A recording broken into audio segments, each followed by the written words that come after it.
Yeah, Baladila Prabhu. Hare Krishna Prabhu, are you there?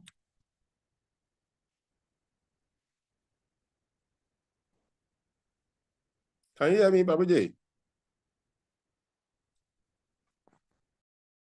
Hare Krishna Prabhu. Please answer my humble obeisance. Please, can you lead us in Jayarada Madhava and chant Hare Krishna mantra for some time and the Prabhupada? We can start. Yeah, yes, please. Yeah.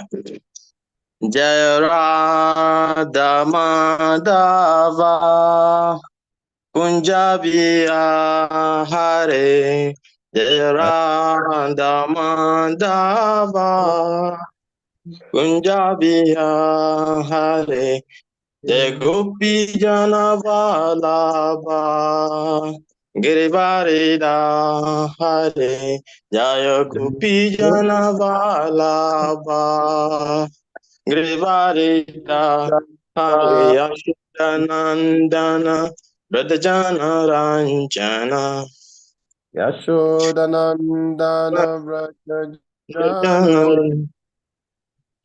Yashodanandana Radhajana Ranjana Yashodanandana Radhajana Ranjana Yamuna Tira Vanacha Hare Yamuna Tira Vanacha Hare Jaya Radha Madhava Kunjabiya Hare Gopi Jana Vallabha Girivarira Hare Jaya Gopi Jana Vallabha Girivarira Hare Yashodanandana Brajana Ranjana Yashodanandana Brajana Yamuna Tira Vanacha Hare Yamuna Tira Vanachari Jai Shri Krishna Chaitanya Prabhu Nityananda Shri Advaita Gadadara Srivashade Gaura Bhaktavinda Jaya Shri Krishna Chaitanya Prabhu Prabhu Nityananda Nityananda Shri Advaita Gadadara Srivasadi Gaura Bhaktavinda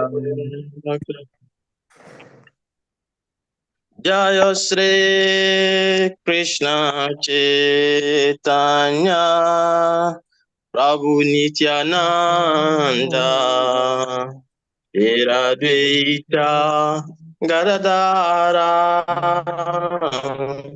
Srivasade Gaura Bhaktavinda Jaya Shri Krishna Chaitanya Prabhu Nityananda Shri Advaita Gadadara Srivasadi Gaura Bhaktavinda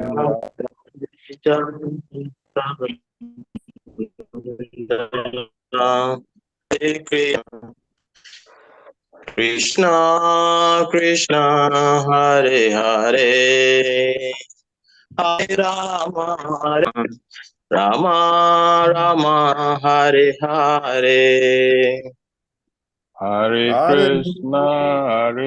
Krishna Krishna Krishna Hare Hare Hare Rama Rama Rama Hare Hare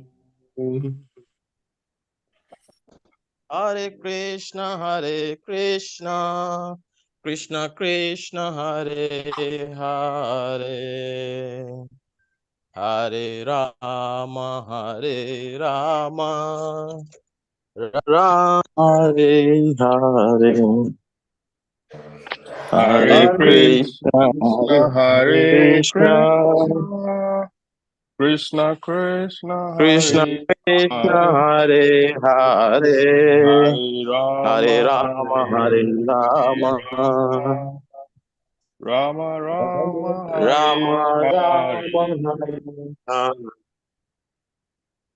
Hare Hare Krishna, Hare Krishna, Krishna Krishna, Hare Hare, Hare Rama, Hare Rama, Rama Rama, Hare Hare. Hare Hare Krishna, Krishna, Hare Hare Krishna, Krishna, Krishna Krishna, Krishna Hare Krishna, Hare, Hare Hare Rama, Rama, Hare Hare Rama, Rama, Rama Rama Rama, Rama. Hare Hare. Jaya Radha Gopinata Radha Gopinata Jaya Radhe. Jaya Jaya Radha, Radha, Gopinata Radha, Radha, Gopinatha Jaya Radhe. Radhe. Jai Radha Gopinata Radha Gopinata Jaya Radhe. Jaya Jaya Radha, Radha, Gopinata Radha, Radha, Gopinatha Radhe. Radha Hare. Jaya Gurani Chai Jaya Gurani Chai Gurani Chai Jaya Gurani Chai. Jaya Jaya Guranita, Gauranita, Jaya Guranita, Gauranita, Gauranita, Guranita, Jaya Jaya Gauranita. Guranita. Jaya Guru Deva Jaya Guru Deva Guru Deva Jaya Guru Deva. Jaya Jaya Gurudeva Jaya Gurudeva Jaya Jaya Gurudeva Jaya Gurudeva. Jaya Prabhupada Prabhupada Prabhupada Jaya Prabhupada. Jaya Jaya Prabhupada, Prabhupada Jaya Prabhupada Jaya Prabhupada Jaya Prabhupada. Nitai Guru Haribo Haribo Haribo Guru Haribo. Nitai Nitai Gaura, Gaura Haribo Haribo, Haribo Haribo. Haribo, Gaura, Haribo. Bang, Jai Shri Prabhupada ki. Jai. Jai. Bang, Hare bang, Krishna. bang, bang. Thank you very much. Hare Krishna. Chandra Swami Maharaj ki. Jai. Jai. Jai. Hare Krishna, Guru Maharaj.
Okay.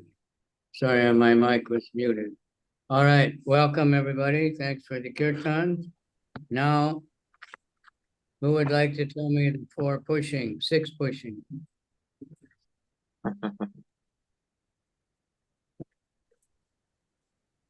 This question. Please let us be fast in responding. I Okay. understand they've done the pranam. Yeah. The 6 pushes are number 1, urge to speak. Number 2, the mind's demand, the action of anger, and the urge of the tongue, belly, and genitals. Wow, very good. And what are we supposed to do about it? We're supposed to put them under control.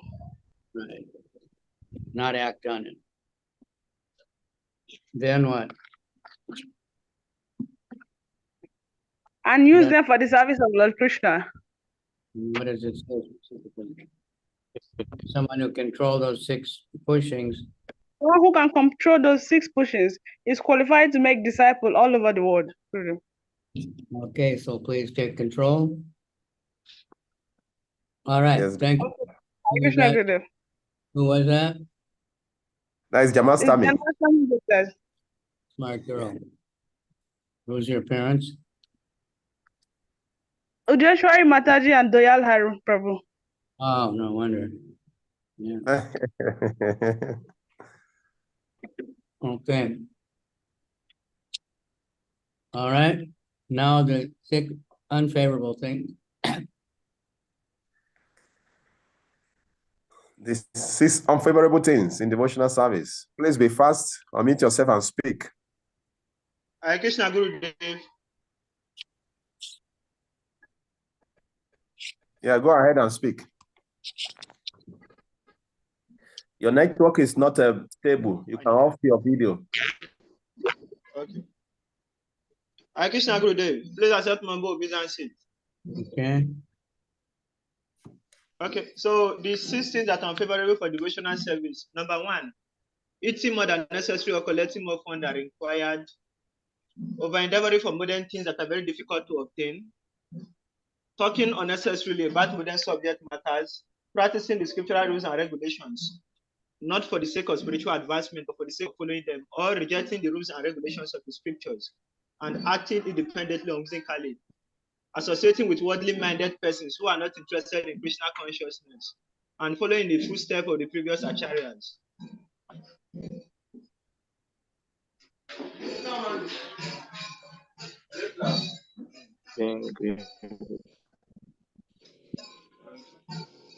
okay. Any comments about those things? Chintamani, you want to comment? Or any other devotee want to comment?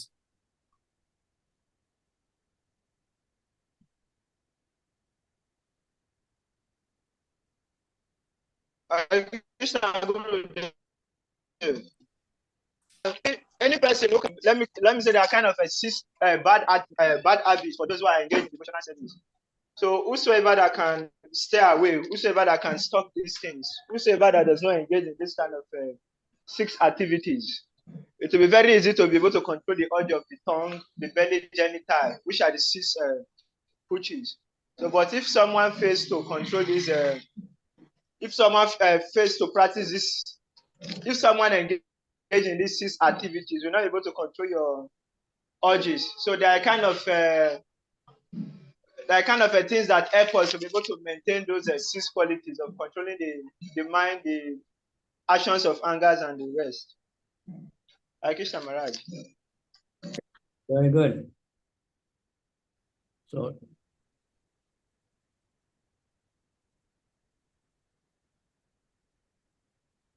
all right, the 6 favorable things.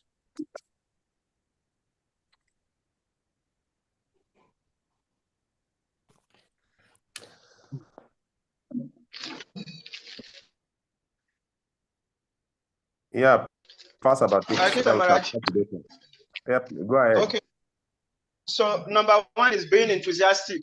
Then number 2, endeavoring with confidence. Number 3, being patient. Number 4, acting according to scriptural rules and regulations, such as Shravanam, Kirtanam, Smaranam, Vishnu, hearing, chanting, and remembering Krishna.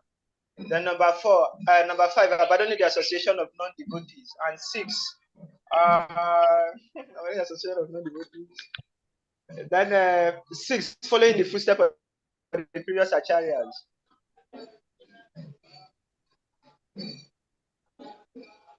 So how is it connected to the previous one? Because it seems that they are connected.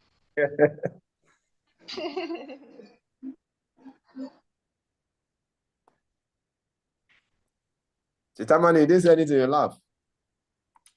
But there's a let me say this one that one is a kind of the don'ts. Why this one are the does? So that's what we have. Niyama agraha. According to the purport, Prabhupada said it's of it has twofold meaning. So one is connected to that side, which means a kind of prohibition. You don't have to do those 6 things. So, but these are the things that you do. When you do them happily in devotional service. I hope I tried. Yeah, you try. Thank you. Good. So this Just like you mentioned that yeah, good Maharaj. Yeah. Niyamagraha is an interesting phenomena. What exactly does that mean?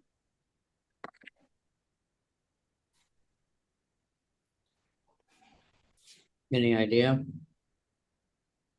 Yamagra.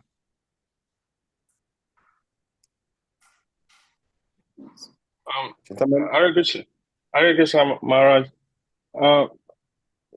I think it's trying to focusing more on the positivity and focusing less on the negativity. What is it again, you said? Okay, I think that it's a meaning to focusing more on positivity. I mean, focusing more on the positive side of devotional service and focusing less on the negativity, the don'ts. Focusing less on the don'ts and doing more of the do's. Hare Krishna. Niyamagraha? Niyamagra is explained in the book. So Okay. Maharaj is asking, how it is, what is the meaning? Look on the book. Okay. Even you check your book. Hare Krishna Maharaj. Yeah. Okay. The word, according to what Prabhupada said in the purport, he said agraha, which has an apostrophe at the front of the first A. That one means eagerness to accept rules and regulations. So, but the other agraha that doesn't have the kind of hyphen at the top of the A, that one means negligence of the scriptural rules and regulations. So, what forms the meaning of niyama agraha depend on the agraha that you add, either the one that have hyphen or the one that doesn't have it. So that's what's determine the meaning. That's why Prabhupada said it has a twofold meaning. Hare Krishna Maharaj. Good. That is a very nice explanation he gave. So Niyama, Guru Maharaj explained yesterday that Niyama means, just like when you are in yoga, there's Yama and Niyama. That is a rules and regulation. So Niyama means regulation. So when you have this agraha, like you explained to it, so it gives us two meanings.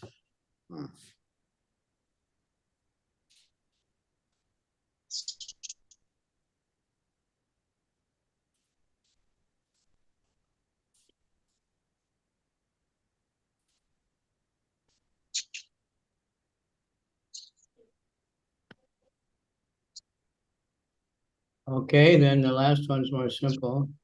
Loving exchanges.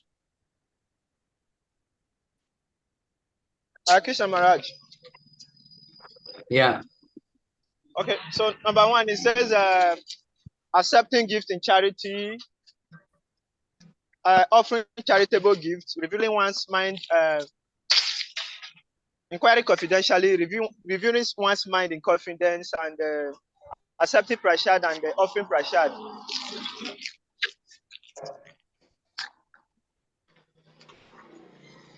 Yeah. Name them again slowly. Number one is accepting charitable gifts. Then number two, offering charitable gifts, revealing one's mind in confidence, inquiring confidentially, then accepting prashad and also offering prashad.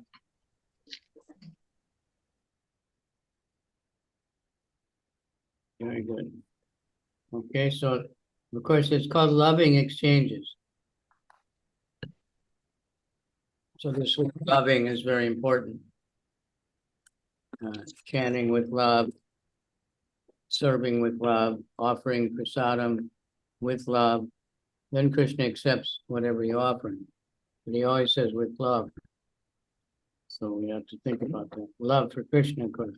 And we want to please Krishna. We're not thinking, what will I get out of it?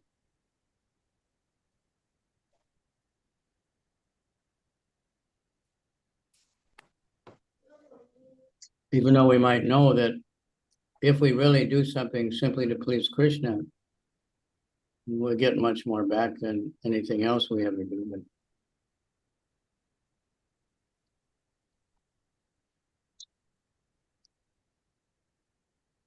But okay, so let's go to verse number 10.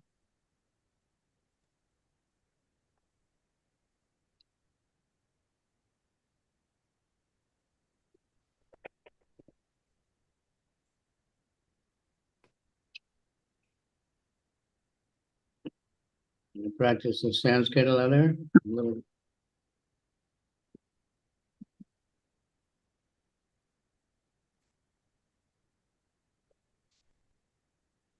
Kamibhya parito hare priyataya yayorganinas tebhyo.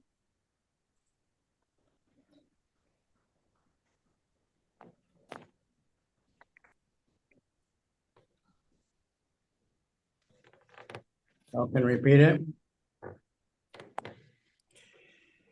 Karme bhya to hare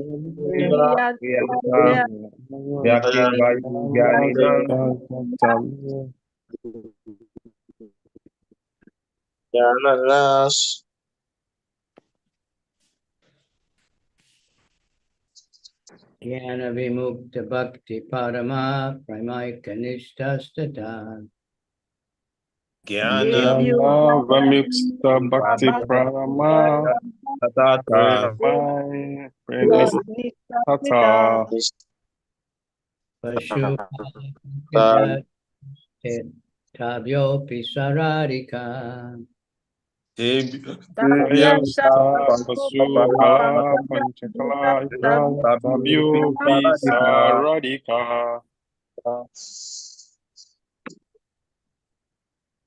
Prishta tadvat yam tadiya sadasitam nashayat kakriti. Tadvediyam Tanya Sarastyaka Kriti.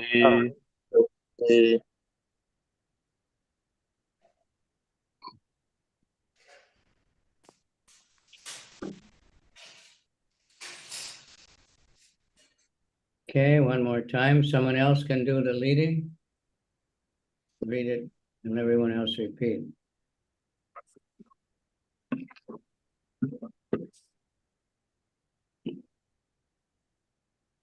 Someone want to read? Please read. And we will all follow you. Hare Krishna. Yes, please go ahead. Kamibhyam parito hare priyataya viktam ya yujanyas. Kamibhya parito hare priyataya vyakim payogyana. Debyo jnana vimukta bhakti parama pramaika nishta tata. Tebhyo Jana Vimusta Bhakti Parama Paramai Pranistata.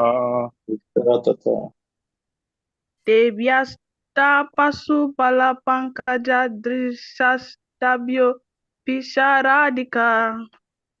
Devyasta Vasu Pasu Pala Panakakata Idriha Tapio Pisa Radika Tad Yad Yam Tadiya Sarasitam Nasayit Kakriti. Prishta Krista Tadviriyam Tadiya Sarasitam Narasya Iti Karukriti. Thank you. Hare Krishna. Okay, translation.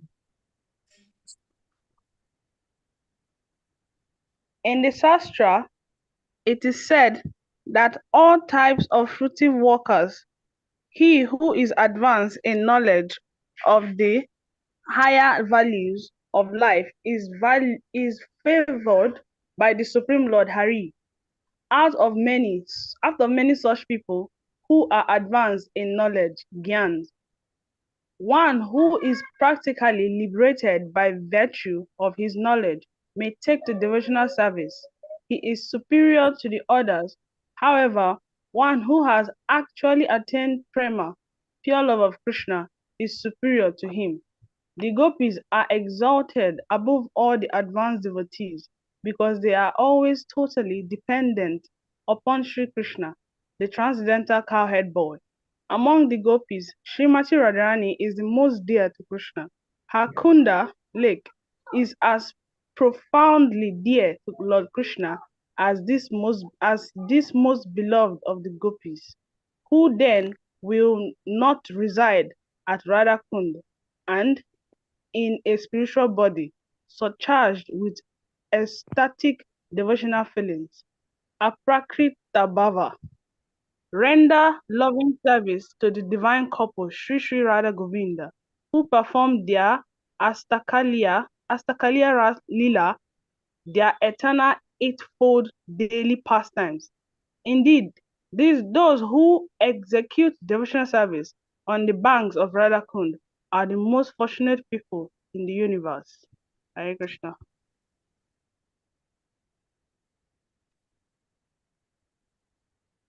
All right. Report. Hare Krishna. Please, Hare Maharaj, Krishna. after my humble obeisances. Bala Lila. At the present moment, almost everyone is engaged in some kind of fruitive activity. Those who are desirous of gaining material profits by working are called karmis, or fruitive workers. All living entities within this material world come under the spell of Maya. This is in the Vishnu Purana 6.761. Vishnu Shakti Para Prukta Kshetre Shatra Nakya Tata Para Avidya Kama Samjanya Tritiya Shakti Ishyate. Sages have divided the energies of the Supreme Personality of Godhead into three categories, namely the spiritual energy, marginal energy, and material energy. The material energy is considered to be the third class energy, Tritiya Shakti. Those living beings within the jurisdiction of the material energy sometimes engage themselves, like dogs and hogs, in working very hard simply for sense gratification. However, in this life, or after executing pious activities in the next life, some karmis become strongly attracted to performing various kinds of sacrifices mentioned in the Vedas. Thus, on the strength of their pious merit, they are elevated to heavenly planets. Actually, those who perform sacrifices strictly according to Vedic injunctions are elevated to the moon and planets above the moon. As mentioned in Bhagavad Gita chapter 9, verse 21, Shne Punye Matya Lokam Vishanti.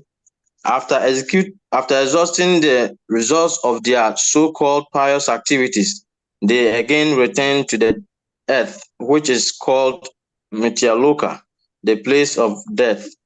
Although such persons may be elevated to the heavenly planet by their pious activities, and although they may enjoy life there for many thousands of years, they nonetheless must return to this planet when the results of their pious activities are exhausted. This is the position of all karmis, including those who act piously and those who act impiously.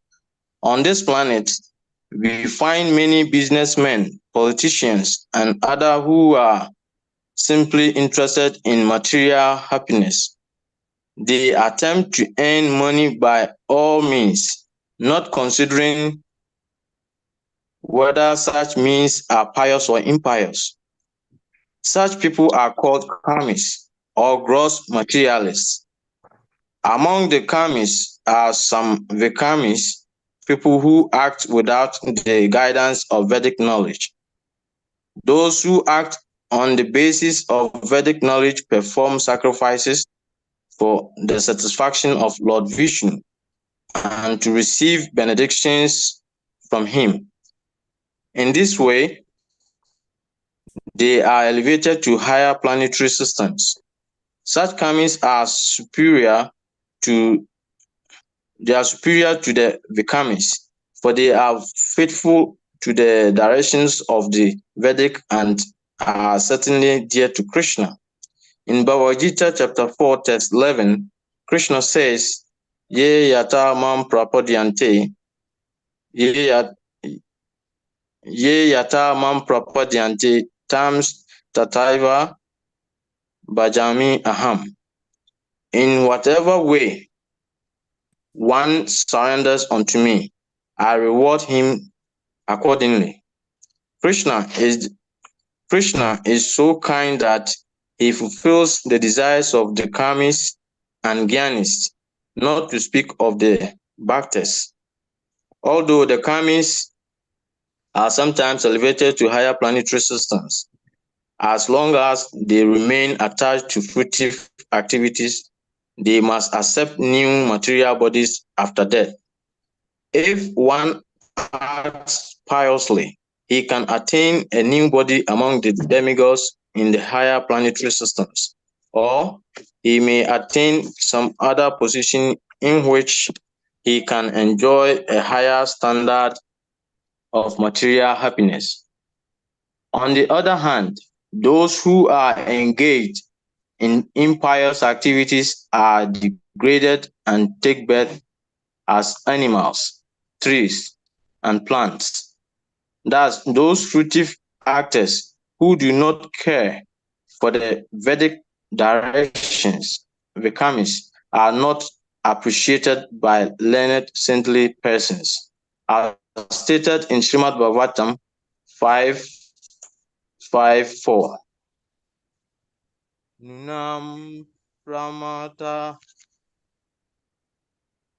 Nunam pramata kurute vikama yad indriya pritaya aprunoti na sadhu manye yata atmanu yam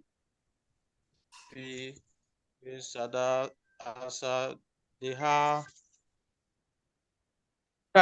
Who work hard like dogs and Just a hogs minute. simply We're gonna have, Kavi's gonna make a short course on how to pronounce the Sanskrit. It's really easy, but once you catch how it works. Yes, Maharaj. there's different ways they teach reading. So one is called phonics. That's where you learn syllables. Then you can read words you don't even know. Another way is they just teach you to memorize words. So if you see a word you don't know what to do with it. So phonics is better. So there's just, all these words are just a combination of syllables. And in Sanskrit, the syllables are always pronounced exactly the same. Not like English where, you know, the same spelling can be pronounced in so many ways and have different. So it's really easy to learn. Yes, Guru Maharaj, we're going to do that before we start the Bhagavad Gita, Guru Maharaj. Everybody. You can do it just by chanting slokas, you know. Once Yes, you Guru just Maharaj. Nunam Pramatak Gurute Vikarma. There's a meter to it, you know, so it's very easy. Yadindriya Priyaya Prinoti Nasadamanye Api Yata Atmano Yam Samapi Kleshada Asade. Yeah, we have to know how to read the accent marks. Okay. Okay. Like you can sing along with songs if you hear a song you never heard before, but you can learn it really fast because you have the music, you know how to follow the music. That's the same way with the Sanskrit. Okay, this is a very important verse. We went over it yesterday more thoroughly. Lord Rishabdev. So read it and then make some comment. Okay, Maharaj. Materialists who work hard, like Read the translation, then you make some comment. because we read a lot of bit of this purport already. So I want to hear some comment. Yes, Guru Maharaj.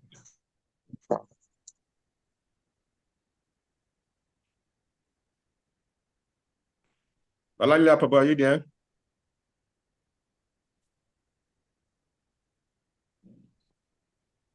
Balalila Prabhu? Are you there? Hello. Yeah, please read the translation. Then we Okay. can. Okay. Materialists who work hard like dogs and hogs simply for sense gratification are actually mad. They simply perform all kinds of abominable activities simply for sense gratification. Materialistic activities are not at all worthy of an intelligent man, for as a result of such activities, one gets a material body, which is full of misery. The purpose of human life is to get out of the threefold miserable conditions, which are concomitant with material existence. Unfortunately, workers are must acquire temporary comfort by all means.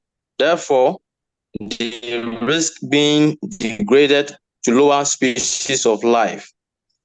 Materialists foolishly make many plans to become happy in this material world. They do not stop to consider that they will live only for a certain number of years, out of which they must spend the major portion acquiring money for sense gratification. Ultimately, such activities end in death. Materialists do not consider that after giving up the body, they may become embodied as lower animals, plants, or trees. Thus, all their activities simply defeat the purpose of life. Not only are they born ignorant, but they act on the platform of ignorance, thinking that they are getting material benefits in the shape of skyscrapers, buildings, big cars, honorable positions, and so on. The materialists do not know that in the next life, they will be degraded and that all the activities simply serve as parabhava, their defeat. This is the verdict of Srimad Bhagavatam 5.5.5.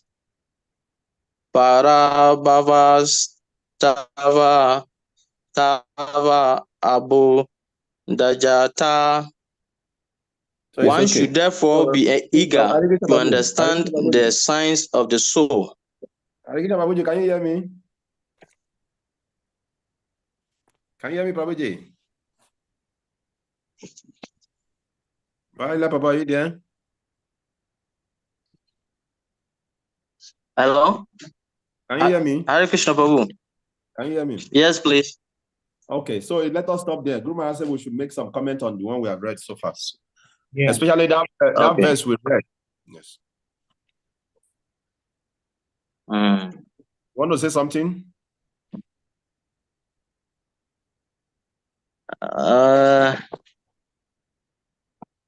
The little I can say is that what the purpose is saying is that we need to be very careful how we engage ourselves in material activities. We need not to spend all our time looking for material gains. That will be our source of bondage. Even after death, it will bring us back because we have accumulated so much material things, and that is where our hearts may be. So due to that, it may bring us back to this material world, which is not very good at all. Hare Krishna. Thank you very much. Someone else want to say something? Hare Krishna Prabhu. Yeah, please go ahead. Yeah, the whole verse actually, it started with the 3 categories of personality of Godhead, which is the spiritual energy, the marginal energy, and the material energy. And this whole verse we've been reading so far has been explaining more on the material energy, the Titiya Shakti. It explains here that there are 2 types of there are karmis and the vikamis.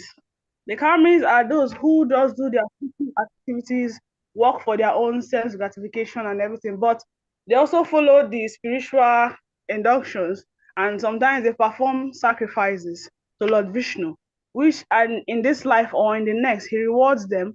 Sometimes they go to the spiritual abode, spend some many thousands of years there, but they still come back to this material world the moment their pious activities are exhausted because they are still attached to material things. And the vikamis are those who do not follow the spiritual injunctions. They just do whatever or however they can see to get money, doing many unfavorable things and abominable activities. So just to gratify their material senses. And those people are degraded to like dogs that they can turn to trees or something else in their next life. So that's what this is actually talking about. That just to find material happiness, they can engage in so many things. They're trying to make themselves happy, not knowing that this life does not last forever and they will still give up their body at any time. Hare Krishna. Thank you. Someone else want to contribute? Unmute yourself and go ahead. Hare Krishna, Gurudev. Yeah, go ahead. Okay. Me or Prabhu Stevie Govinda? The fastest to speak. Okay. Hare Krishna, Prabhu. Yeah. So the last speaker already taken you have already taken 1 point from the first paragraph. I think that is the main point. And from the second paragraph, she took 1 point again. So there's still two points left. So one of the things to be noted, Krishna says, Prabhupada said, Krishna fulfills everyone's desire. Whether you are a karmis, you are a vikamis, you are a yogi, no matter who you are, Krishna will fulfill your desire. So this implies that we should be careful of the kind of things that we think, because whatsoever we desire, Krishna will surely fulfill it. So like the Arinan program went with His Grace Yadunath Prabhu. So one man asked, is if actually God is the supreme powerful, God is God is merciful, God loves everybody. So why is it that God does not take away suffering from the material world so that everybody will just be enjoying? So the great non-tribal answered him by telling him, you say, first, God gave us free will, and love is not something you have to superimpose on people. So as far as you love people, you give them free chance for them to express their love. So Krishna is giving us free chance to express our love. And if we want to make ourselves suffer by having some kind of materialistic desire, we have no other choice than to fulfill our desire. If not, we will say it is a wicked God. How will he do such a thing? How will he force us to love him? So that is the point where Krishna fulfills everyone's desire. So no matter what you are thinking, Krishna will reward you with it. So what you meditate on the most is what Krishna will give to you. So then the second point from the second paragraph, he said the purpose of human life. He explained the purpose of human life. He says to serve God, to surrender to him, to become an eternal servant of.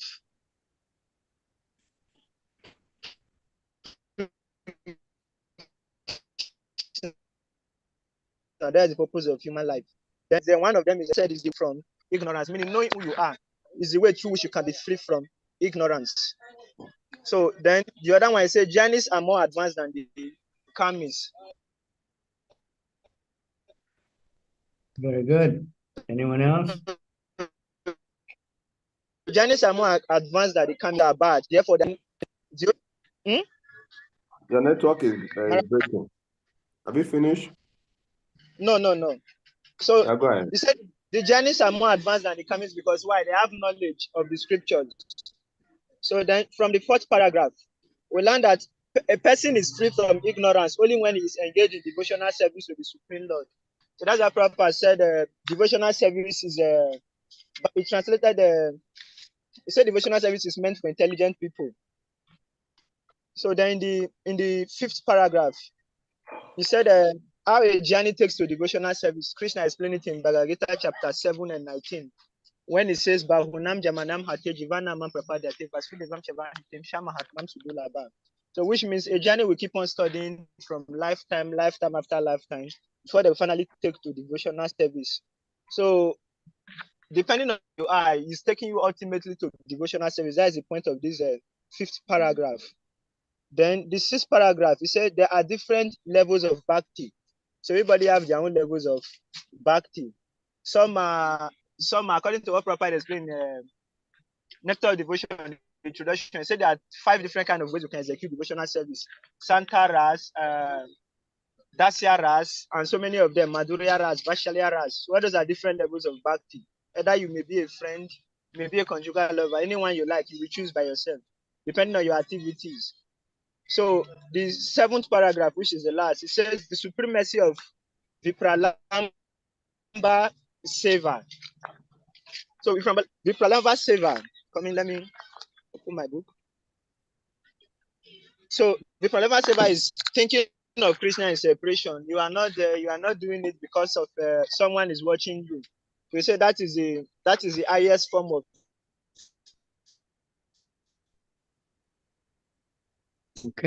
service. So Krishna Gurudev. Thank you. Good.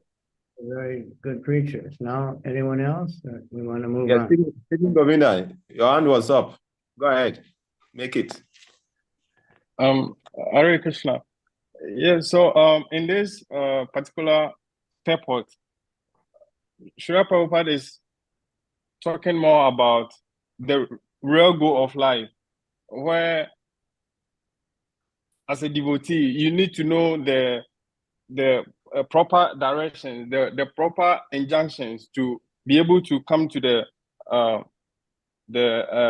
to be a successful devotee. You need to go according to the directions of the scriptures. So actually, you must understand that we are all travelers, and as a traveler, the most important thing is direction. Let's say it's someone calls you to meet him at the airport, and you take the wrong direction. No matter how fast, no matter how smooth that road is, you will never get to the destination. But someone who is in knowledge takes direction from the Vedic and takes the right direction. Gradually, he will come to the real destination, which is to achieve Krishna Prema. So this purport is actually educating us not to become so materialistic, not to become so sense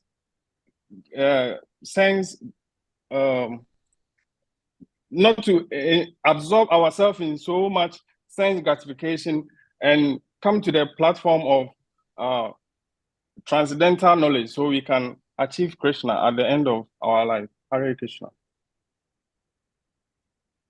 Thank you. Very good. Okay, let's move on. Next paragraph. Next paragraph. Yes, who is reading?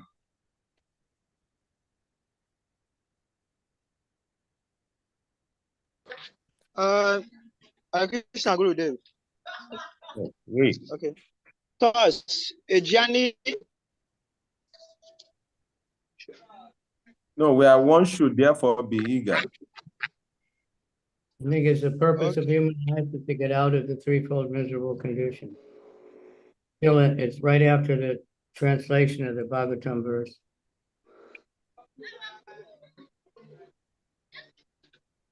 Hare Okay. Krishna. Yeah, go ahead. One should therefore be eager to understand the science of the soul, Atma Tattva. Unless one comes to the platform of Atma Tattva, by which one understands that the soul and not the body is oneself, one remains on the platform of ignorance. Out of thousands and even millions of ignorant people who are wasting their time simply gratifying their senses, one may come to the platform of knowledge and understand higher values of life. Such a person is called a Jnani. The Jnani knows that fruitive activities will bind him to the material existence and cause him to transmigrate from one kind of body to another, as indicated in the Srimad Bhagavatam by the term Sarira Bandha, bond of bodily existence. By the term, as long as one maintains any conception of sense enjoyment, his mind will be absorbed in karma, fruitive activity, and this will oblige him to transmigrate from one body to another. Thus, a Jnani is considered superior to a Kami because he at least refrains from the blind activities of sense enjoyment. This is the verdict of the Supreme Personality of Godhead. However, although a Jnani may be liberated from the ignorance of the Kamis, unless he comes to the platform of devotional service, he is still considered to be in ignorance, avidya. Although one may be accepted as a Jnani or one advanced in knowledge, his knowledge is considered impure because he has no information of devotional service and thus neglects the direct worship of the lotus feet of the Supreme Personality of Godhead. When Okay. a Jnani takes Stop. Excited. We want to hear some explanation. Yeah. So, Some what do you comment, understand? Comment, question, explanations. You must tell me. Okay. Comment.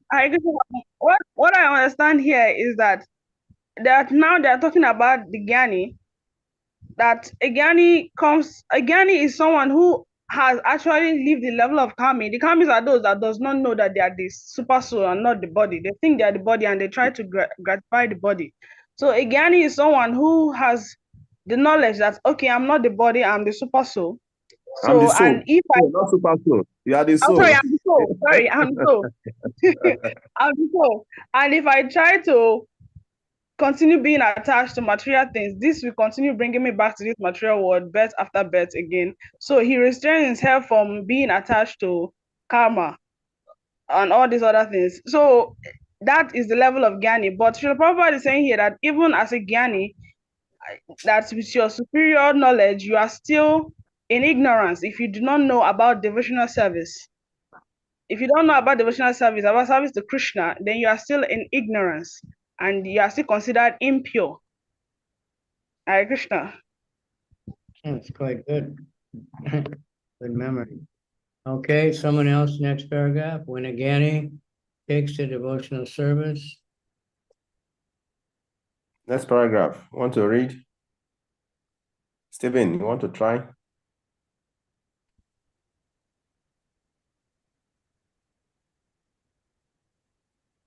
Hare Krishna. Hare Krishna. Please go Hare ahead. Krishna. When a Gyani takes to devotional service, he rapidly becomes superior to an ordinary Gyani. Such an advanced person is described as Jnana Vimukta Bhakti Parama. How a Jnani takes to devotional service is mentioned in Bhagavad Gita, chapter 7, verse 19, wherein Krishna says, Baunam Jana Mam Anti Jana Janavamam Pradantyaye Vasudeva Sarvam Iti Sa Masu Dulaba. Yes. After many birth and death, he who is actually in knowledge surrenders unto me, knowing me to be the cause of all causes and all that is. Such a great soul is very rare. According to a person, a person is wise when he surrenders unto the lotus feet of Krishna. But such a Mahatma, great soul, is very rare.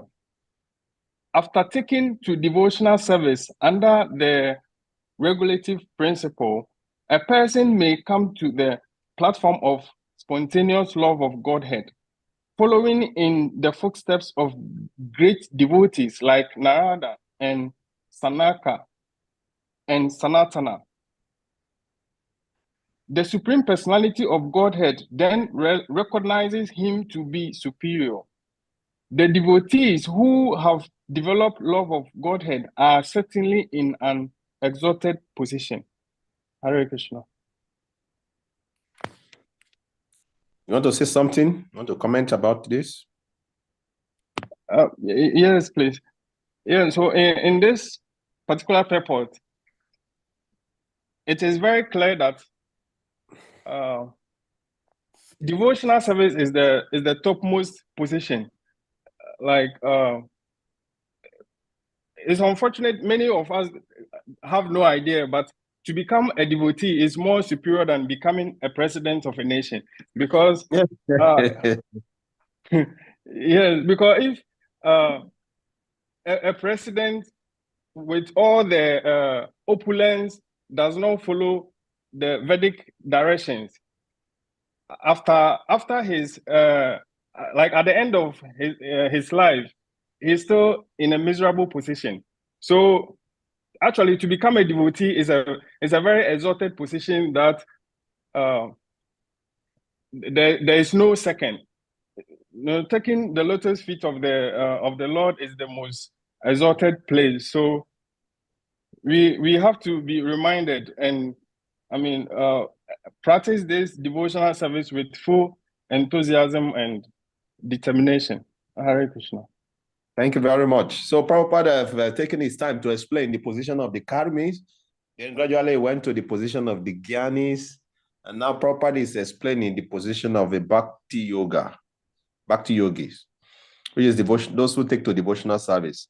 And of all those who have taken to devotional service, then Prabhupada will now start talking about those who have developed the pure love of Krishna.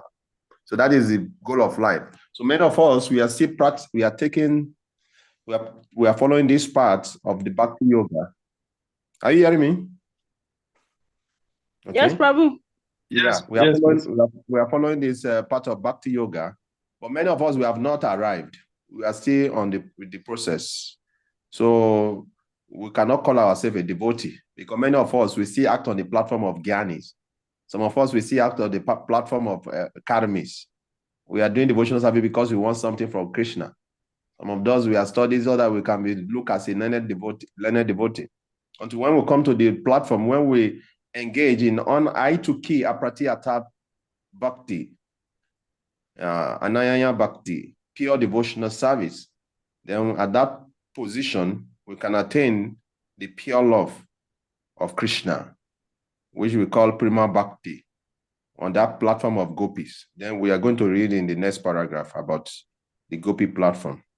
This is what I can summarize from this. Any other person want to give his own summary?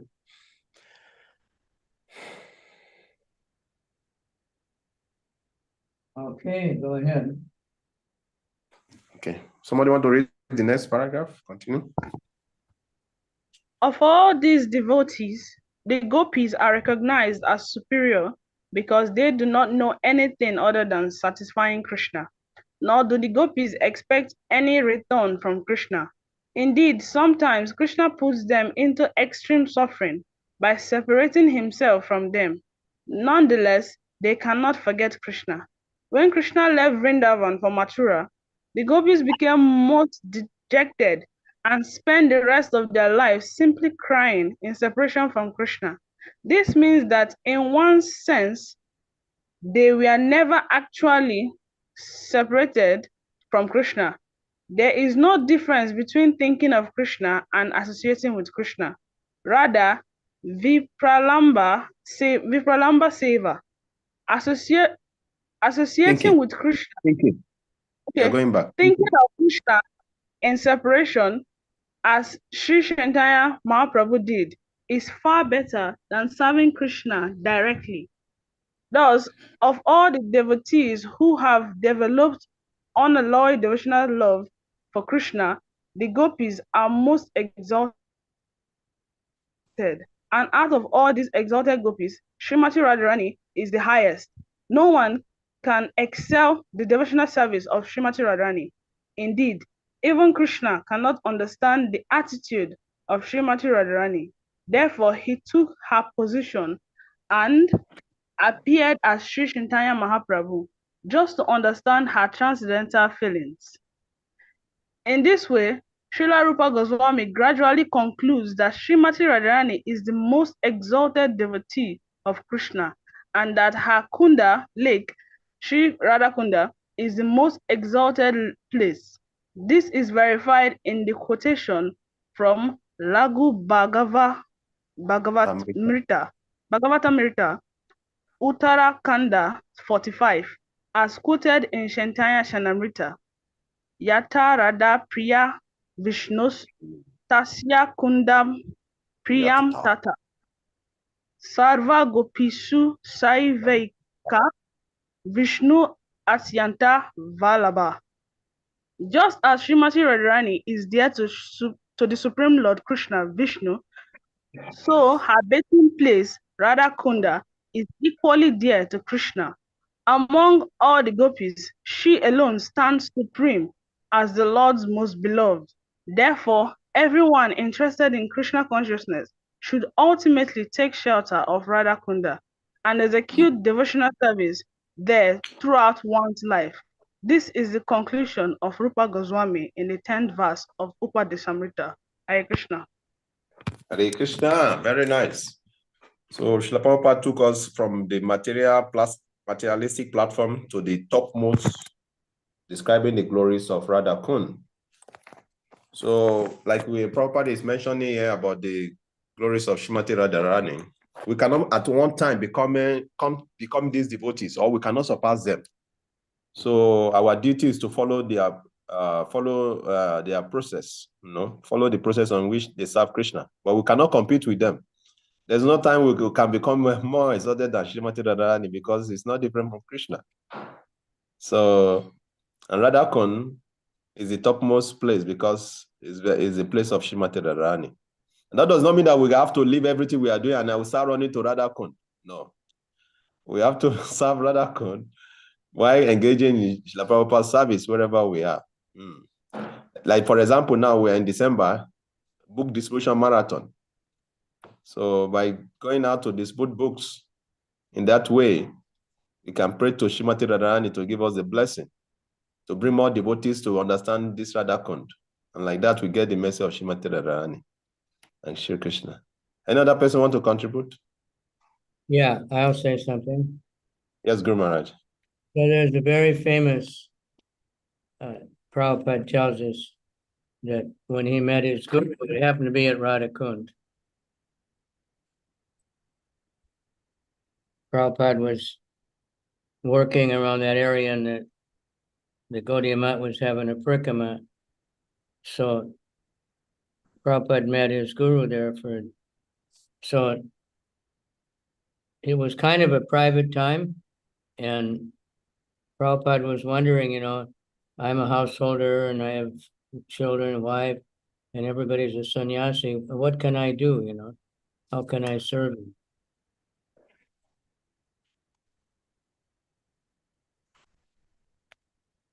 And he said, our Gaudiya Math, in the beginning, we had one little house and everyone was a brahmachari and everyone was just chanting and serving, going out on Sankirtan, and everything was really nice. But now Baba gave us this big marble house in Calcutta and this big temple, and now everybody's just fighting over what room they get and things like that. He said, I wish I could sell the marble and print books. And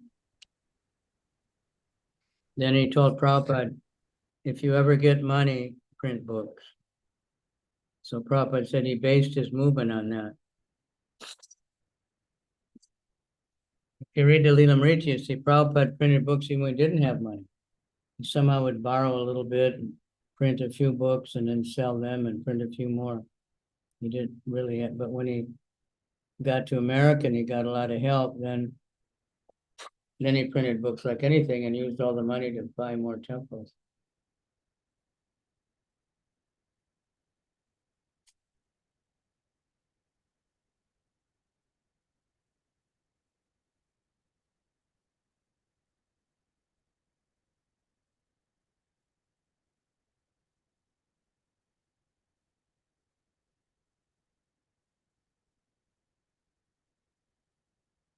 Okay. Yes, Guru Maharaj. Okay, there. So did we get that? Therefore, everyone interested in, that's the end, right? So we take shelter, Radhakund. That means, selfless love for Krishna. It doesn't mean living there and taking a bath every day. And because many of the Babajis that live there, we're actually warned not to hang around there because many of them they're giving rascal types of initiation that are way beyond, people's realizations. And they're also themselves illicit people, having illicit activity. Okay, so let's go to text 11.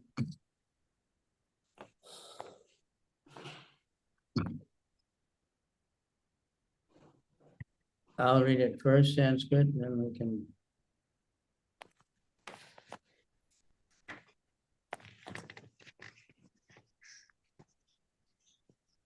Krishnas yogai pranaya vasati prayasibhyo piradha kundam chasya munibhira vitastadrigeba yadai yat preshtar up yavama sulabam kim punar bhakti bhajam tat premedam sakritapi sarasnatur aviskaroti.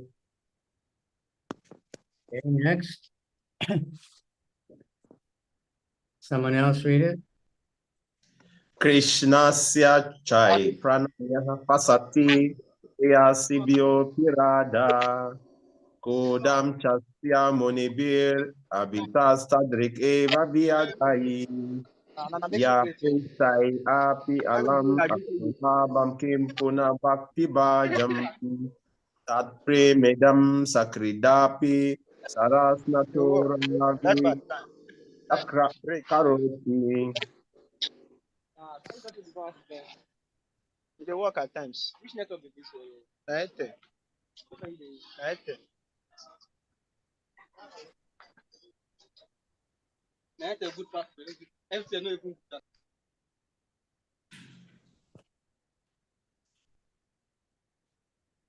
Okay, word for word. Krishnasya, Krishnasya, of Lord Krishna. of Lord Sri Krishna. Lord Shri Krishna. Uchai, very high. Very highly. Very highly. Pranaya Vasati, object of love. Pranaya Pasati. Pranaya Vasati, object of love. Prayasi Bhya, Priyasi Priyasya, out of the many lovable gopis. out of the Out many of Many the lovely many gopis. full gopis. Api, Happy. certainly. Certainly. Certainly. Radha, Radha, Radha. Srimati Radha Rani. Srimati Srimati Radha, Radharani. Kundam, Kundam. Kundam, lake. lake, Lake. Cha, Cha, also. also, Asya, Asya, Asya of her. Of of her. her, Munibi, Munibi. Munibi, by great sages. by By great by grace. great sages. Abhita, Abhita, Abhita, in all respects. in all in respects, all respect. Tadrik Eva, Tadrik Tadrik Eva. Tadrik Eva, similarly. similarly, similarly. Yadai, Yadai Yadai described. Is is described. described. Yat, Yat, which. Which. Which Prestai, Prestai, prescribed by the most advanced devotees. By by the the most most advanced devotees. Api, even. Happy. Api, Even. Api, even. Alam, Alam. Alam, Alam, enough. Enough. enough. Sulabam. Labam, Asulabam, Asulabam, difficult to obtain. difficult to difficult obtain. to obtain. Kim, what? Kim, what? What? Puna, Una. again. Again, Again. Bhakti Bhajam, Bhakti Bhakti Bhajam, Bhakti Bhajam. Bam. for persons engaged in devotional service. For For persons persons engaged in devotional devotional service. Tat, That. That. at, That. prema, Prima. Prema. love of Godhead. Love of God. Love of Godhead. Idam, Idam, Idam. this, This. Sakrit, Sacred. Sacred, Sacred. once. once. Api, Happy. Happy, Sara, Sarah, Tara. lake, Lake. Lake. not Nato. Nato, Of one who Of has been of one who has one fainted. who bit. Avish Karoti, Avish Avish Karoti. Karoti. Roses. Roses. Roses. Roses. okay. Someone read the translation. Of the many objects of favored delight and of all the lovable damsels of Vrajabhumi, Srimati Radharani is certainly the most treasured object of Krishna's love, and in every respect, her divine Kunda is described by great sages as similar dear to him. Undoubtedly, Radha Kund is very rarely attained, even by the great devotees.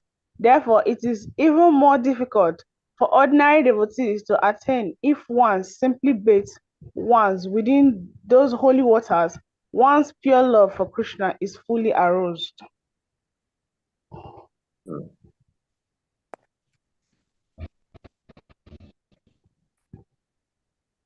Hare Krishna.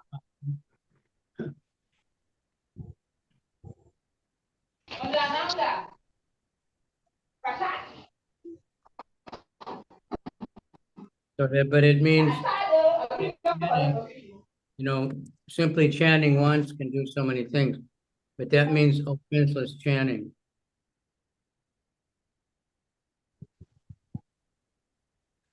So bathing in Radhakund is not just jumping in and swimming around. The first year I went to India, we were told so strongly, Prabhupada said we shouldn't bathe in Radhakund. Then later, what happened was the year before, when the devotees, they were all young Americans, good swimmers, and when they got to Radhakund, they just jumped in and they started racing back and forth and kicking and wrestling and everything. So Prabhupada said, "You're too fallen, you can't go in."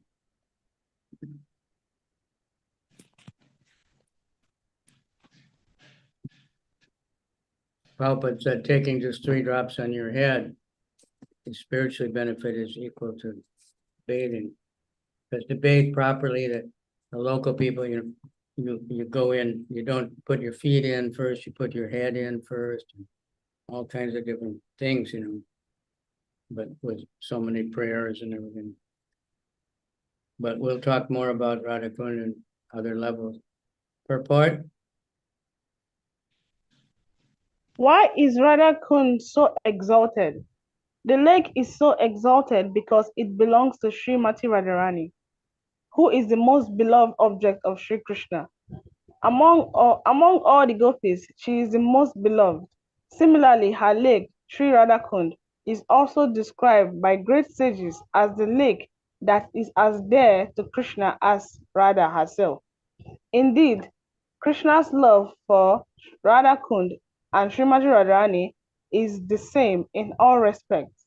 Radhakund is very rarely attained, even by great personalities, fully engaged in devotional service, not to speak of ordinary devotees who are only engaged in the practice of Vaidhi Bhakti. It is stated that a devotee will at once develop pure love for Krishna in the wake of the gopis if he once takes a bath in Radhakund. Sri Rupa Goswami recommends that even if one cannot live permanently on the banks of Radhakund, he should at least take a bath in the lake as many times as possible. This is a most important item in the execution of devotional service. Srila Bhaktivinoda Thakur writes in his connection to Sri Radhakund, that Sri Radhakund is the most select place for those interested in advancing their devotional service in the wake of the lady friends, Sakis, and confidential serving maids, Manjaris, of Srimati Radharani. Living entities who are eager to return home to the transcendental kingdom of God, Goloka Vrindavan, by means of attaining their spiritual bodies, Siddha Deha, should live at Radhakund, take shelter of the confidential serving maids of Sri Radha, and under their direction engage constantly in her service. This is the most exalted method for those engaged in devotional service under the protection of Sri Chaitanya Mahaprabhu. In this connection, Sri Bhaktisiddhanta Saraswati Thakur writes that even great sages and great devotees like Narada and Sanaka do not get an opportunity to come to Radhakund to take their baths. What then to speak of ordinary devotees? If by great fortune one gets an opportunity to come to Radha Kund and bathe even once, he can develop his transcendental love for Krishna, exactly as the gopi did. It is also recommended that one should live on the bank of Radha Kund and should be absorbed in the loving service of the Lord. One should bathe there regularly and give up all material conceptions, taking shelter of Sri Radha and her assistant gopis. If one is thus constantly engaged during his lifetime, after giving up the body, he will return back to Godhead to serve Sri Radha in the same way as he contemplated during his life on the banks of Radhakund. The conclusion is that to live on the bank of the Radhakund and to bathe there daily constitute the highest perfection of devotional service. It is a difficult position to attain even for great sages and devotees like Narada. Thus, there is no limit to the glory of Sri Radhakund. By serving Radhakund, one can get an opportunity to become an assistant of Srimati Radharani under the eternal guidance of the gopis. Hare Krishna. Wow.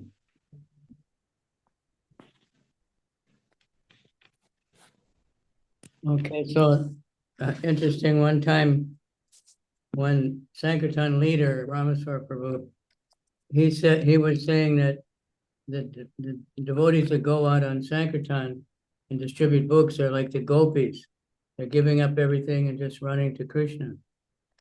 And a lot of devotees, they thought this is too crazy, you know. And so they wrote Prabhupada to complain that he's saying this. And Prabhupada said he's right. They're assisting the gopis. But anyway, Radhakund, many Raghunath Das Goswami, after he left, after Chaityanya's disappearance, he left Puri and he lived at Radhakund the rest of his life and just did very strict bhajan. So he gave us the idea what really living at Radhakund means. Said he was chanting 200,000 names every day. That's 128 rounds. He was eating just one handful of buttermilk, which is like water practically. Yogurt, water. Only every other day, not even every day. He was sleeping 1 or 2 hours. And he would offer obeisances every day to 2,000 Vaishnavas. I think that was by doing Dandavat Prikrama around Radhakund. Because one time, way back in Prabhupada's time, one devotee from America, he wasn't initiated, but he was living at Radhakund and supposedly chanting a lot or something. And devotees telling Prabhupada, they thought this was something wonderful. Where did they get? Prabhupada said, they said he's doing Prikrama every day. Prabhupada said, is he doing Dandavat Prikrama? And they said, well, that's what Raghunath did. So, and besides that, he wrote a few books, and Krishnadas Kaviraj was living right near him. And so he would recite every day for 3 hours, he would cite the Gaur Leela, because he had been, whenever Lord Chaitanya was in Puri, Raghunath was always with him, because he was under the shelter of Swarup Damodar, Lord Chaitanya's secretary. And then when Lord Chaitanya traveled, when he came back, they would interview whoever had been with him and get all the details of everything. That's how they know all what went on in South India and everywhere, in Vrindavan, because they would get all this information from Lord Chaitanya's circle. Radhakund is also, that's where actually Radhakund was created when Krishna killed a Aristasura. The area is called Aristogram. And the Aristasura, he came in the form of a gigantic bull. He was so fearful. The ladies were having miscarriages, and his sound and he was scratching the ground like bulls do and causing earthquakes. And so Krishna was there, and he attacked Krishna. And Krishna just threw him off to the distance, a small boy.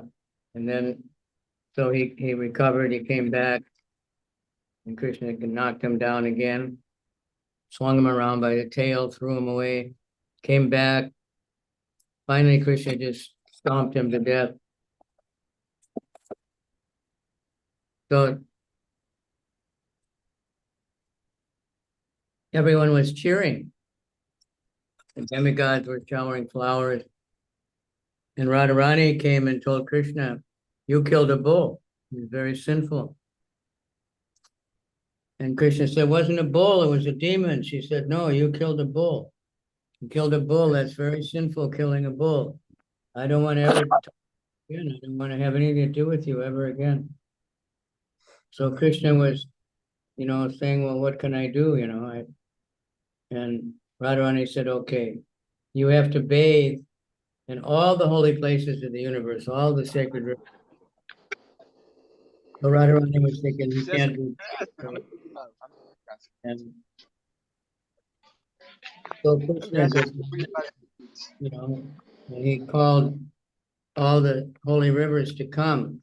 So all the rivers of the universe, all the Ganges and all the holy rivers, there's many.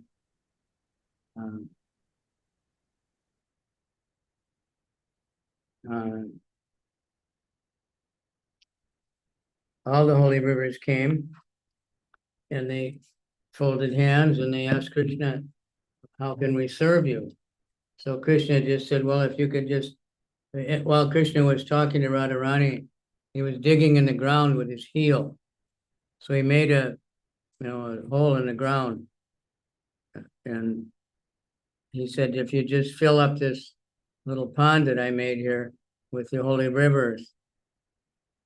So they did that. They became liquefied and they filled it up. So Krishna took a bath and he said, "Okay, Radharani, now everything's all right. I took all this bath." And Radharani was really frustrated, and she got all her friends and they took their bangles, their bracelets, and they started digging, and they made another. That was the first one was Shamakund. Then they made another one, Radhakund. And Krishna was laughing. He said, "Well, where are you going to get the water?" And she said, "We'll go to Kusum Sarovar. That's quite far, a few kilometers. Maybe about 1 hour walk. And we'll bring the water back in buckets." Krishna laughed. And then he just kicked a little, it was like a little bit of land in between. And he kicked a hole in it, and the water flowed. So there's Radhakund and Shamakund. That's how it all got started. And that became a favorite place of pastimes for Radha and Krishna's pastimes.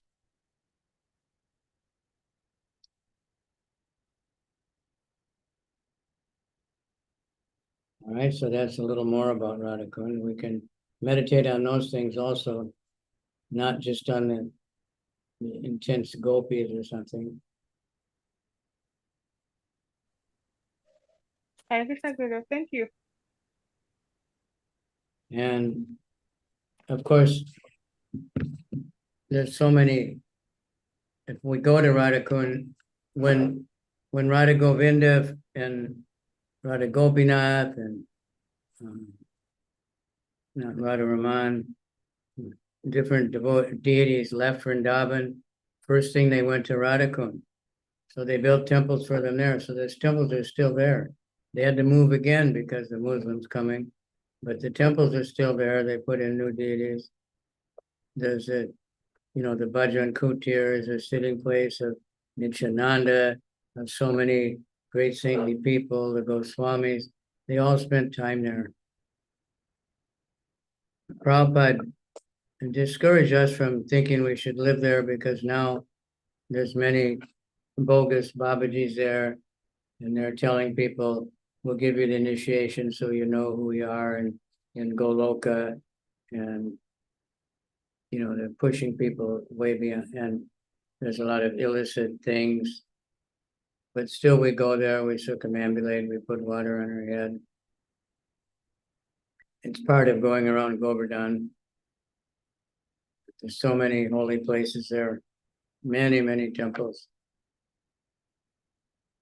Devotees do a service every few years. They have to drain out all the water, and there's so much mud on the bottom, and they get to haul all that mud out. Devotees. It's a great time when devotees from all different groups and all the local people and everybody get together to serve Shamakunda and Radhakunda. All right, so now we finished the book, but so I've always heard from Bhakti Tirtha Swami that review is very good. So if you don't mind, we'll go back and read all the verses and practice the Sanskrit a bit. Who'd like to lead the Sanskrit? Hare Krishna Gurudev, I can try. Yeah, verse 1. Okay. Verse 1. Vacho vegam mana sankroda vegam, jiva vegam udarupasta vegam, etam vegan yo visahate dira, sarvam apimam putivim sisyat. Very good. Translation?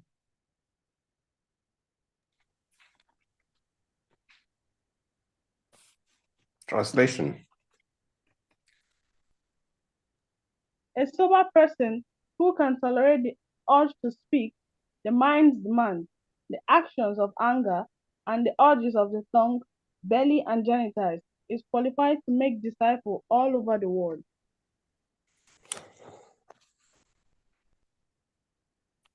Yeah. Okay. So just, we've been, repeating this a few times, but it says a sober person, Chandira, who can tolerate the urge to speak, the mind's demand, anger and tongue, belly, and genitals. So tolerate is, Krishna tells Arjuna, tams tikshva shvabarata. Tolerate, very important to tolerate.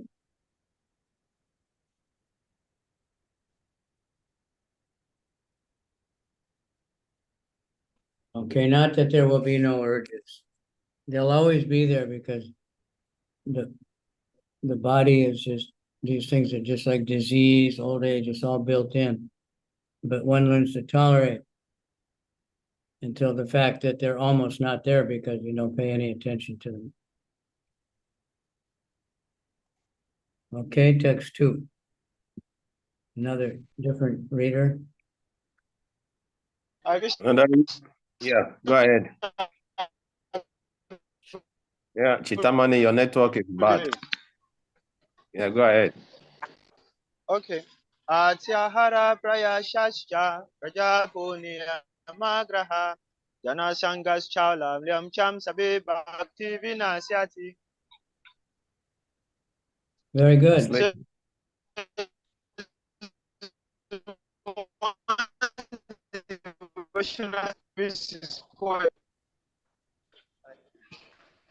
Your network is bad. Continue.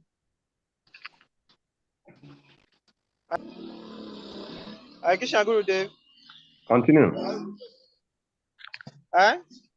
Continue the translation. Okay. Okay. You say once devotional service is spoiled, when it becomes too entangled in the following 6 activities. Number 1, eating more than necessary or collecting more funds than required. Number 2, over endeavoring for modern things that are very difficult to obtain. Number 3, talking unnecessarily about modern subject matter. Number 4, practicing the scriptural rules and regulations only for the sake of following them and not for the sake of spiritual advancement, or rejecting the rules and regulations of the scriptures and acting independently or whimsically. Number 5, associating with worldly minded persons who are not interested in Krishna consciousness. And number 7, being Number greedy for 6. modern. Number 6, being greedy for modern achievement.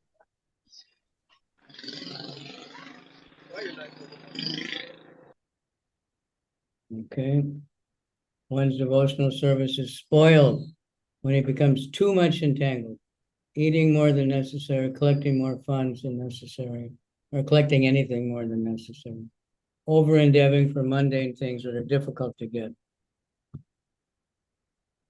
That could, so many things. Mundane means why you want it. But Yes, Guru Maharaj, I can give an example of that. Okay. Yeah, somebody, like for example, somebody who is not working and is designing for iPhone 15 Pro Max. Yeah, fancy car, Yes. expensive wigs, or whatever it is. Yes.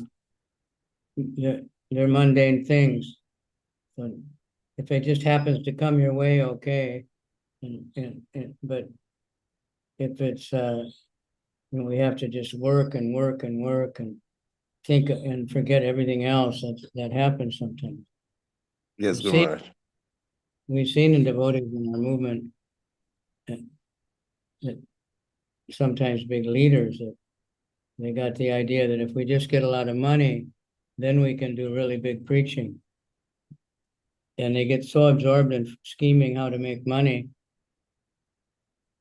that they forget the preaching, and either they drift off and forget Krishna completely, or they end up in debt, losing all the money, or no devotees join when you're just after money, because they read the books and they want to join a spiritual movement.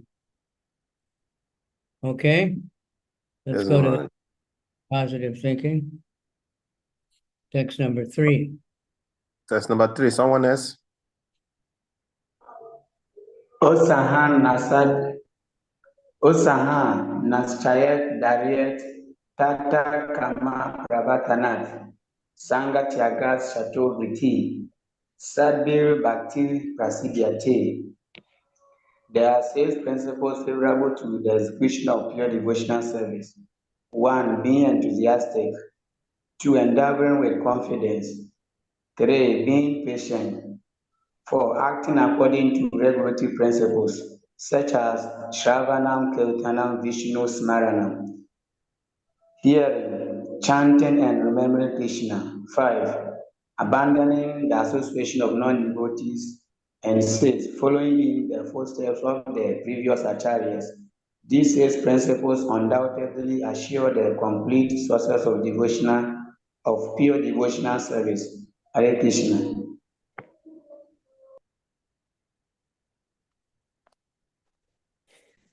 Okay, very good. Let's just move right ahead. Number 4. Number 4. Someone else? Krishna Guru Dev. Dadati Plati Gri Nati Guyam Akyati Prishati Bhukti Bhujayati Shaiva Sadvi Dampriti Lakshanam. Go ahead. Translation.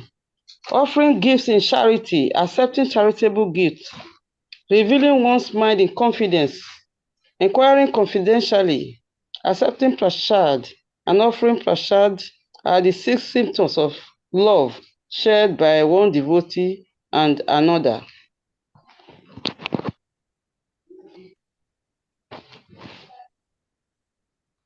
Okay, the next.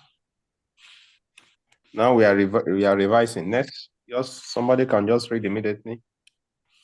Krishneti Yasya Giritam Manasadriyeta Dikshasti Sechit Pranati Bhikcha Bhajantam Isam Sushrusaya Bhajana Vijnam Anayam Anya Nindadi Sunyahidam Ipsita Sangalabhya. One should mentally honor the devotee who chants the holy name of Lord Krishna. One should offer humble obeisances to the devotee who has undergone spiritual initiation, Diksha, and is engaged in worshipping the deity. And one should associate with and faithfully serve that pure devotee who is advanced in undeviated devotional service and whose heart is completely devoid of the propensity to criticize others. Okay. So that's an answer to a few questions we get about what about devotees who are not following very nicely or this or that. We should mentally honor them because they can, but we not that we intimately associating with them, unless we're so powerful we can uplift them. And we have to be careful because often we think I'm so powerful, but they'll end up dragging us down. You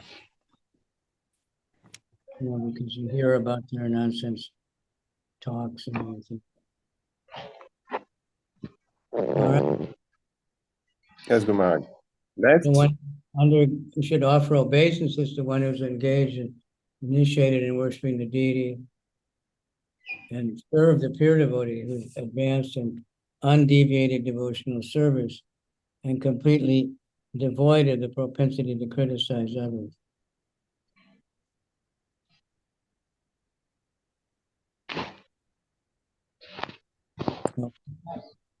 Move ahead, number 60.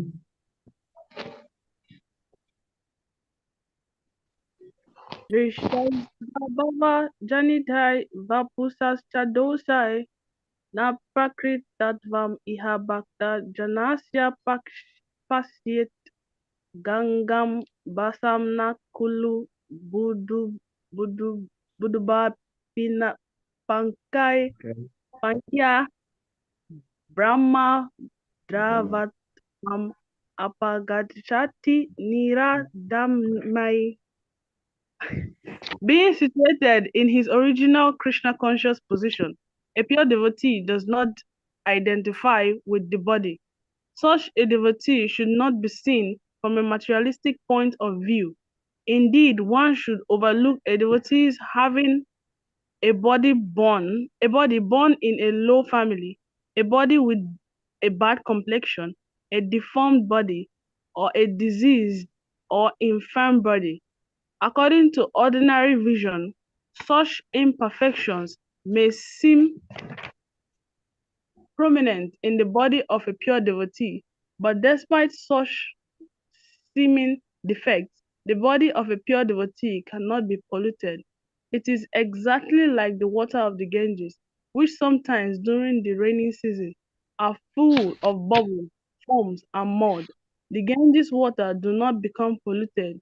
Those who are advanced in spiritual understanding will bathe in the Ganges without considering the condition of the water.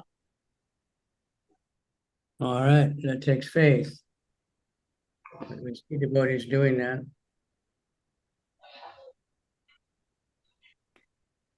Okay. Yes, Guru Maharaj. Now, you know, this is extreme that, you know, we shouldn't identify with the body. We should not see, you know, one should overlook having a body born in a low family or a body, the complexion, you know, but at least myself, I was very conditioned to judge people like that. My mother was always judging people by different things like that, by skin color, by race, by what religion they are, by whether they're fat or skinny. You know, fat people, oh, look at them, you know, like it's something, you know. So we have to be careful. Also, you know, the tribal, well, everybody from one tribe is like this or like that. We have to rise above all that. So you see that, then we can preach because we see Krishna in everyone's heart. And like today, we were just on book distribution, Harinam, in the market, big market. So some devotees came and they said, give me the big book because someone gave a donation, a big enough donation to pay for a big book. So we went, and it was, a young girl, a student, and their shop had nothing but beef, just slices of raw beef just piled up everywhere. And I think it was her father. He was in the back all smiling and happy, and they bought a Krishna book. So I was thinking, you can't judge someone by their work, some kind of weird karma, they have such a job. But at the same time, we find that in the market in Thailand here anyway. In the flower market, fruit market, people are not always so nice. But in the market and the fish market and the meat market, a lot of times people are more nice. They give donations. All right, next. Siyat Krishna nama charitadi sita pya vidya pito patapta rasanasya narutikanu kitwandara nundinam kalu saiva justa swadwi kramad bhavati tadgada muna antri. Translation: the only name, character, pastimes, and activities of Krishna are all transcendentally sweet, like sugar candy. Although the tongue of one afflicted by the jaundice of avidya, ignorance, cannot taste anything sweet, it is wonderful that simply by carefully chanting these sweet names every day, a natural relish awakens within his tongue, and his disease is gradually destroyed at the roots. I had that jaundice disease once. So the devotees at that time, they didn't know much about it. And Prabhupada said the cure is the sugar candy and papaya. The real thing is you boil the papaya, green papaya, unripe, and you boil it in a really sweet water with the pure crystal sugar. But they just gave me the sugar, and it was a chaotic time. I was just in a room by myself. Devotees were really, really busy. The temple was being attacked. And they said, do you want this sugar? I said, yeah, And then they ran out, and I tasted it. And I never tasted anything so terrible tasting. And I thought, it was in India, and I thought they got cheated. This is not sugar, this is some kind of, it tasted like battery acid or something. Then they brought papaya, and I thought, I was tasting it. This is rotten. Papaya is no good. They were eating the other half. So no, it's really good. When we're in a diseased condition, we don't have a taste for the holy name, and we can't really relish it. But if we get a taste, then we'll, be able to keep chanting all the time. Okay, we're almost finished to get through it. And then we can, number 8. Let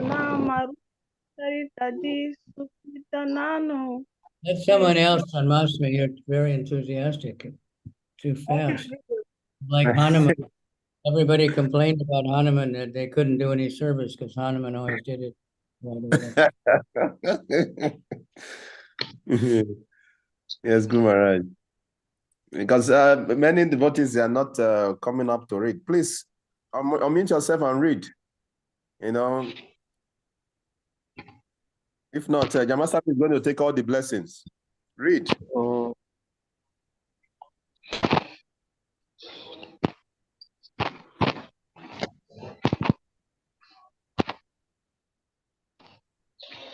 Vaikunta Janito Vala Madhupuri Tata.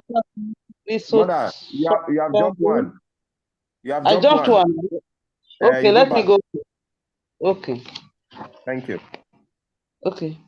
Tan nama rupa sharita disu kitananu smityo krame narasana manasini yojia testan rajetan anuragi jananu gami kalamni nayed akilam iti upa desha saram. Translation. The essence of all advice is that one should utilize one's full time, 24 hours a day, in nicely chanting and remembering the Lord's divine name, transcendental form, qualities, and eternal pastimes, thereby gradually engaging one's tongue and mind. In this way, one should reside in Raja, Goloka Vrindavan Dham, and serve Krishna under the guidance of devotees.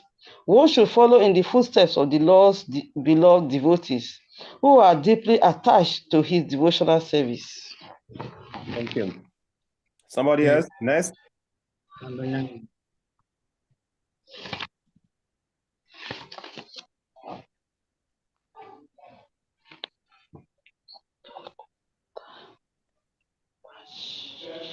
Hare Krishna. Steven, want to try? Try. Don't worry. Bite yourself, bro. You try.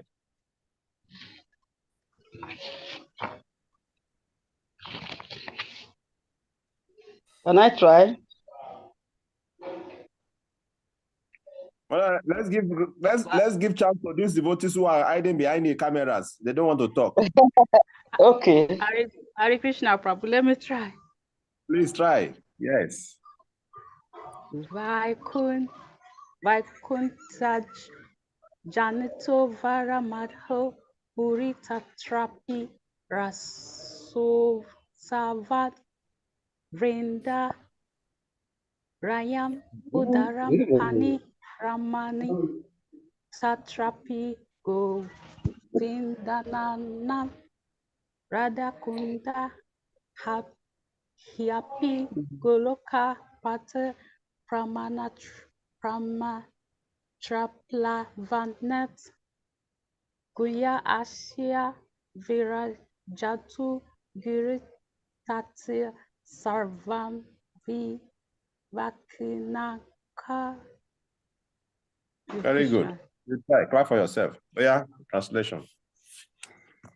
The holy place known as Madura is spiritually superior to Vaikuntha, the transcendental world, because the Lord appeared there. Superior to Madura Puri is the transcendental forest of Vrindava because of Krishna Rasa Lila pastime. And superior to the forest of Vrindava is Govinda Hill, for Govardhan Hill, for it was raised by the divine hands of Sri Krishna and was the site of his various lovely pastimes. And above all, the super excellent Sri Radha Kund stands supreme, for it is overflowed with the ambrosial nectarean prema of the Lord of Goloka. Gokul. Gokul. Sri Krishna, where then is that intelligent person who is unwilling to serve this divine Radha Kund, which is situated at the foot of Govardhan Hill. Thank you. Thank you very much. Next. Okay. Very good. Hare Krishna.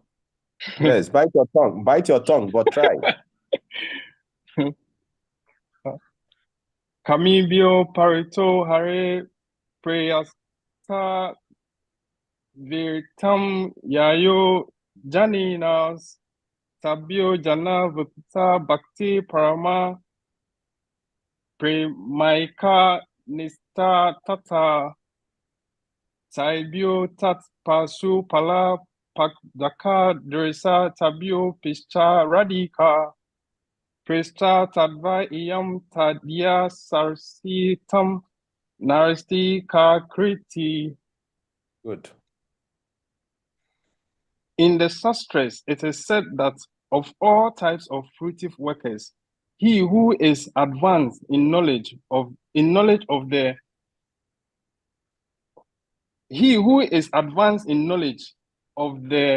higher values of life is favored by the Supreme Lord Hari. Out of many such people who are advanced in knowledge, Dhyanis, one who is practically liberated by virtue of his knowledge may take to devotional service. He is superior to the others. However, one who has actually attained prema, pure love of Krishna, is superior to him. The gopis are exalted above all the advanced devotees because they are always totally dependent upon Sri Krishna, the transcendental cowherd boy. Among the gopis, Srimati Radharani is the most dear to Krishna. Her Kund lake is as profoundly dear to Lord Krishna as this most beloved of the gopis. Who then will not reside at Radha Kund and in a spiritual body subcharged with ecstatic devotional feelings? Aprakta Bhava. Render loving service to the divine couple, Sri Sri Radha Govinda, who perform their Kaliya Lila, their eternal eightfold daily pastimes. Indeed, those who execute devotional service on the banks of Radha Kund are the most fortunate people in the universe. Hare Krishna. Thank you. Okay, we went over that. Okay, one more. Yes, Guru Maharaj, last one. Gopi Krishna. Priya. Okay. Jamasami, you want to take the last blessing? Yeah, take it. Krishna's Yochai Pranaya Vasitai Priyasi Byo Hiradha Kunda Chasya Munibir Abitas Grid Eva Yadayi Yat Pristai Api Alam Asulabam Kim Punar Bhakti Bajam Tad Primidam Sakridapi Sara Natu Aviskaroti. Wonderful. Of the many objects of favored delight and of all the lovable damsels of Rajabhumi, Srimati Radharani is certainly the most treasured object of Krishna's love, and in every respect, her divine Kunda is described by great sages as similarly dear to him. Undoubtedly, Radha Kund is very rarely attained, even by the great devotees. Therefore, it is even more difficult for ordinary devotees to attain. If one simply bathes once within those holy waters, one's pure love of Krishna is fully aroused. Hare Krishna. Hare Krishna. Okay, so Kavi, what's the program now from? Yes, Guru Maharaj, thank you very much, Guru Maharaj. I want to really appreciate you. So I have the announcement from Chaitanya Prema Prabhu is that devotee will be having an exam on this Nectar of Instruction and Shishopanishad next weekend. So there will be exam. Please go and reverse properly. So there will be examination next weekend. Hey, I hope you learned something. Yes, Guru Maharaj, we learn a lot. Okay. Hare Krishna. Guru Maharaj, I have just one thing to say. Yeah. Yes, thank you, Guru Maharaj.